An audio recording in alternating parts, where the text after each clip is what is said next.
Welcome to the Excel Still More podcast. I am your host, Chris Emerson. I'm here to encourage you in your walk with God. Thank you for joining in. Today's podcast is sponsored by Cunningham Financial Group. John Cunningham is a friend of mine and a brother in Christ, and he can help you with financial decisions and future planning. He's been a big help to me and my family, and I commend him to you. You can reach him at 205-913-1720. I am so thankful you're here, so let's get started. Hey, welcome back to another ESM episode. You can probably tell from the title what we'll be talking about today. This isn't gossip, which is sometimes a true statement, but not always. And part of what we're trying to do today is figure out what is this sin of gossip and how do I know when I've crossed that line. Today's recording has a little bit of a unique feel to me. It has been requested that I preach a sermon on gossip at the Lindale Church next Sunday. Not because we have some astronomical problem, but as I said, because some of us, myself included, aren't really sure of the difference between a private conversation about someone else that's okay and communication that is utterly unproductive and can in fact become destructive. So on the Bible study and sermon prep side, I'm still pretty early on in this. This episode will release on Monday morning. I will be building the sermon throughout the rest of that week to present on the upcoming Sunday. And the main reason I'm sharing that with you is this. If you want more Bible passages behind the discussion, you can tune in to the Lindale Church next week. But more crucially, if you have some thoughts you would like to contribute to this topic or some powerful passages that have helped you, then please share those with me this week. I would certainly appreciate your thoughts. So let's get this rolling with this starting idea. I'm not really sure a lot of us know what gossip actually is. This sometimes comes through in our private conversations. The title of today's episode, This Isn't Gossip, gets said in this way. So, this isn't gossip, but, and the things that get said after that are usually about someone who is not in the room. It's usually not positive, and whether it's true or not, it very rarely ends up being productive. Other times, I feel like we know we're crossing the line, but aren't super concerned about it. We may say something like, okay, so this is probably gossip. And then the same kind of thing takes place. I share something with someone else about someone who is neither one of us. We both enjoy that conversation for some reason, and then we go about our day. So what can we do about that? Or is there anything we should be doing about it? A great place to start is in the Word of God. And as that sermon comes together for next week, I will show everyone that there are 3 or 4 verses in the New Testament that warn against being a gossip. The words used in those passages, when you look up the definition, it kind of describes 2 different things. One is whisperings that are slanderous. The idea of whispering means I am sharing it with someone privately. The person I'm talking about is likely not there. And slanderous can mean true or untrue things, but it ultimately serves to injure the good name of that person, at least in the mind of the one to whom you are sharing the information. And I actually think we should think more about that. We mostly say, well, that's not my intention. I'm not trying to ruin someone's reputation. But if that is what I accomplish, then I might be held accountable for that. The other word has to do with the busybodies of 1 Timothy chapter 5. Those who could have been out doing things that were productive instead stayed back and talked about silly things, vain and foolish things pertaining to other people. And you and I both know that we live in a world filled with that. Social media and entertainment news is all about dishing the dirt. It may not really matter, but it's provocative and it gets us talking and it causes us to make judgments about other people. I saw something on Yahoo this week about a TikToker who posted a 10-second video saying that the rudest celebrity they'd ever met was the girl from Full House, Candace Cameron, I think is her name. And that story just exploded. Everywhere you look, it was talking about how terrible this person apparently was who everybody thought was great. I have no explanation for why we care about silly, rude, potentially untrue things about people who are not even in any way connected to our lives. But that kind of an impulse does exist, so we need to address it and think about it.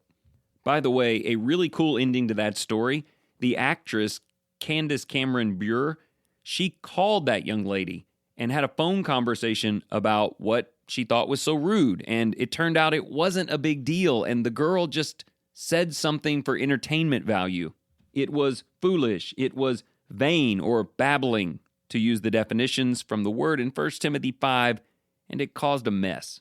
So anyway, from a Bible standpoint, those are your two lines of thought: whisperings that slander and just foolish, unproductive things about others. There are a bunch of amazing proverbs that contribute to that, and I hope to get all that work together by next week. In the meantime, though, I have some things to share with you that have made a significant difference in my life, not just in terms of gossip, but also just in the way I use my words altogether, taking more responsibility for the impact of the things that I say, and I think generally just becoming a person more pleasant to be around and more trusted, which is certainly the kind of person I've desired to be my whole life, but I've just recently learned that my speech is a huge part of that. But as I recorded a couple of years ago, when I turned 40, I decided it was time to really make the changes that matter. There were things I knew I should be doing better and occasionally did do those things, but they were the exception, not the rule. It was time to invert that metric. I wanted better, calmer, more purposeful behavior to define my life with only the occasional outburst of immaturity. And for me, it came down to this short sentence that I will break into 3 phrases. Part 1, speak less. Now, I know there might be some introverts listening who say, I don't really talk that much. But most of them do so when you're in your comfort zone. It's just that your comfort zone is kind of small. People like me have a much larger comfort zone for expressing themselves, and I've done a lot of that over the years.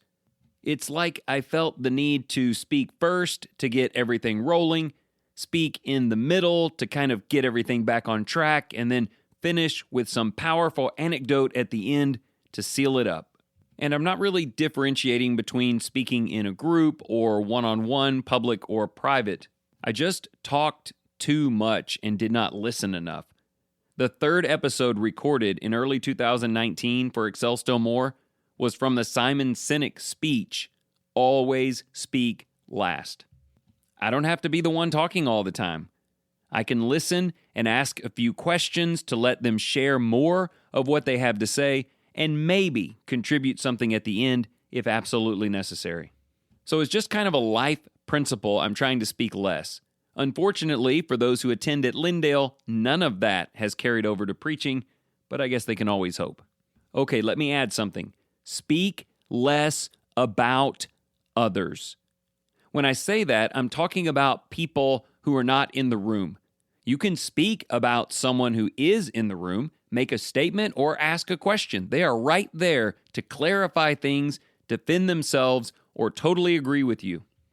But I started to realize somewhere in my 30s that talking about people who aren't there usually is not helpful.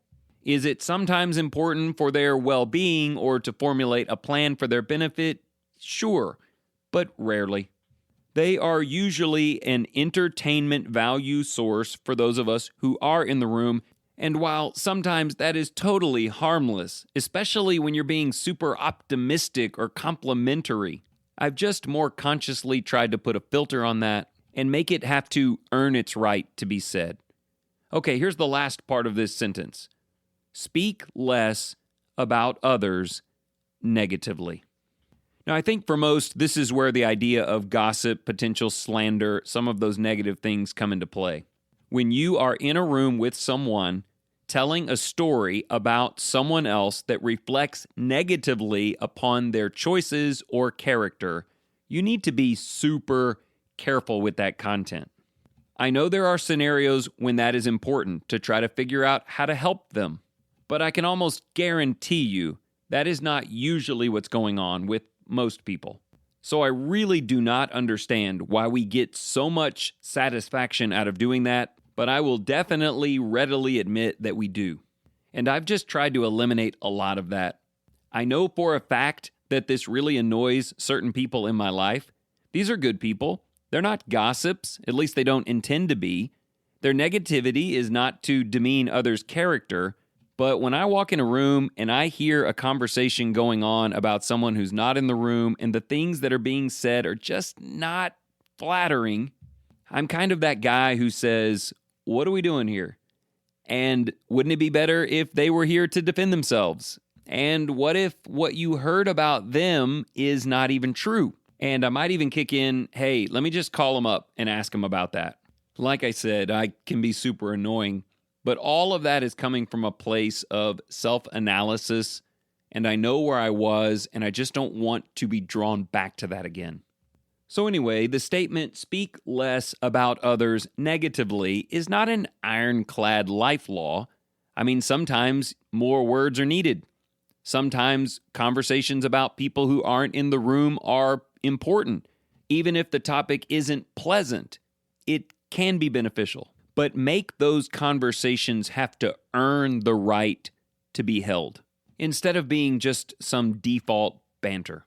I know it's not a super popular move, but it is always wisest to talk to someone when you think you know something about them that you don't like, instead of talking about them to others. There are probably quite a few reasons why that's the right thing to do, including some things that Jesus told us. But a couple of other things that stand out. Number one is what you think you know may not be true.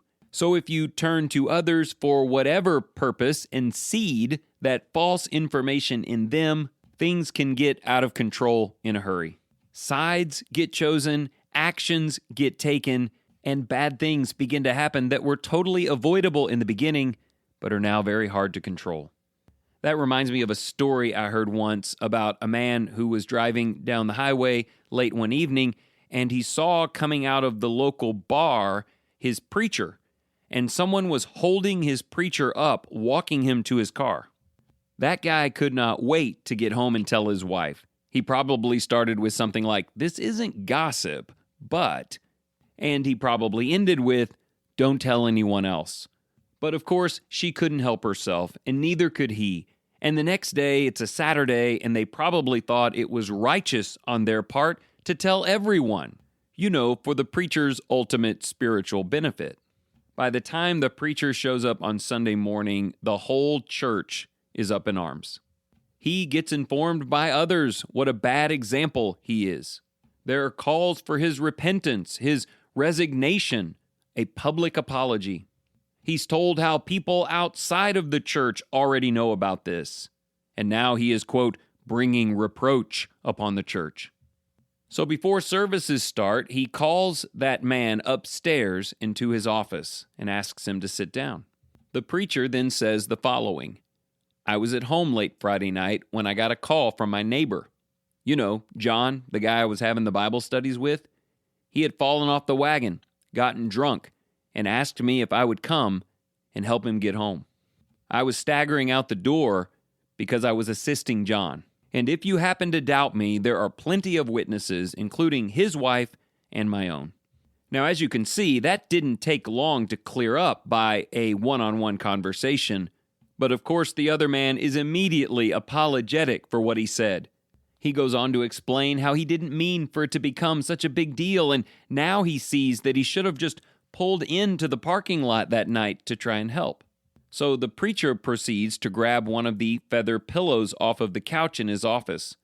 He walks over to the window and opens it. He takes a knife out of his pocket and cuts open the pillow and lets the feathers go flying out the window and down the street.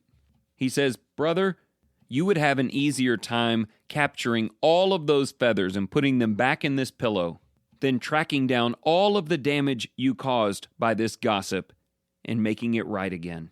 Now look, as I tell you that extreme and unique story, I know I'm not that guy and you're not that guy, but have we been like that guy. I want you to think about all of the options he had on the table. Again, he could have pulled over and assisted. He could have called the preacher later that night. He could have just given it a few days to learn more about it.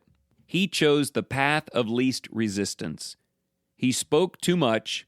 He did so about someone else and in a negative and ultimately hurtful way, which probably wouldn't be right even if it was true. But in this case, it wasn't. And while one difficult conversation could have led to an immediate remedy, a foolish one led to a lot of damage. And maybe that's what we're talking about today, the difference between a wise, maybe less comfortable, but direct conversation with someone, or a foolish, easier to do, indirect conversation about someone. There's always this really great rule of thumb. Would you say that about them if they were in the room?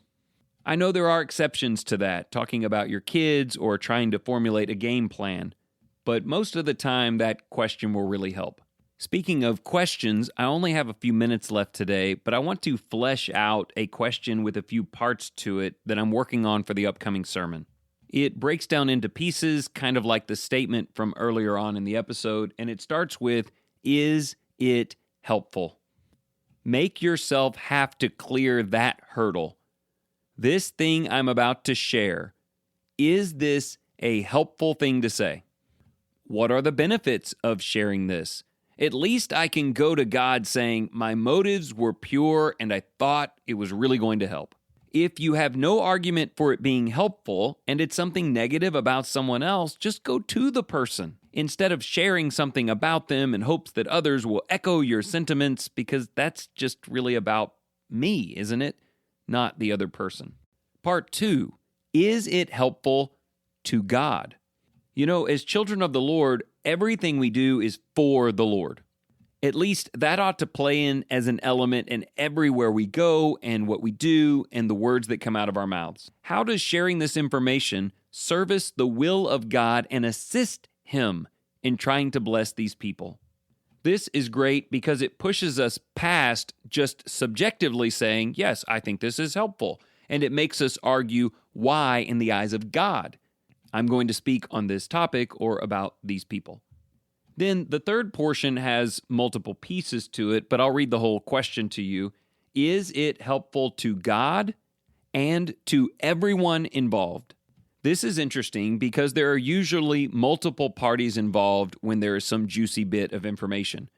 There is the person that you might be sharing this about, but they also may have a spouse or children or parents who you may side with or side against based on what you think that you know. Sharing information about one person can negatively affect the other people who are involved. And I think particular to a church and an eldership, we have elders who are trying to manage situations. Is what you are passing around benefiting their work as leaders and guides? At this point, you might be like, I don't know. How can I know if saying this is going to help or not help shepherds, wives, children, and everyone else? You know what? That is a great question. It might just be that the best choice would be to speak less about others, and especially when it negatively reflects on their character. Reserve those conversations for very important, meaningful, spiritual behavior. And maybe you and I will never again have to justify juicy information by opening with that questionable qualifier, this isn't gossip.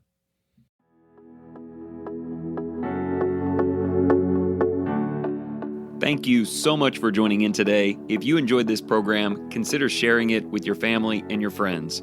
And if you're just in search of deeper Bible study, or you want to share the message of Jesus with the children in your life, remember to go to creationtorevelation.com. This wonderful company, run by Christians, provides beautiful illustrations of Scripture from beginning to end, putting the spotlight on Jesus. And remember this, whatever you choose to do today in the name of the Lord Jesus Christ, excel still more.